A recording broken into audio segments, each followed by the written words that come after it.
जैकबाबाद सदर थाना पुलिस ने मंशियात स्मगलिंग की कोशिश को नाकाम बना दिया। जैकबाबाद कौमी शहरा शंबे शाह के मकाम पर दौरान चेकिंग ट्रैक्टर ट्रॉली से 100 किलो चर्स बरामद कर ली। जैकबाबाद पुलिस ने ट्रैक्टर ट्रॉली को तहवील में लेकर मुलजिम को हवालात में बंद कर दिया।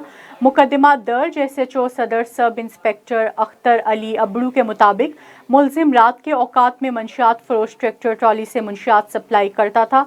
मुलजिम महमूद खान पठान के खिलाफ मंशियात एक्ट के तहत मुकदमा दर्ज कर दिया गया।